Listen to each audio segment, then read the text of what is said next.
You ask Tiger to solve. This deals with linear equations with one unknown. The final result is x equals 12. Let's solve it step by step. Group all constants on the right side of the equation. Add 6 to both sides. Simplify the arithmetic.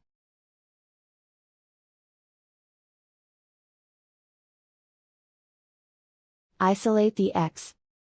Divide both sides by 3.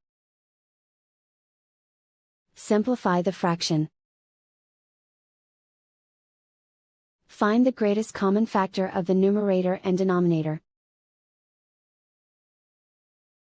Factor out and cancel the greatest common factor. And so the final result is x equals 12.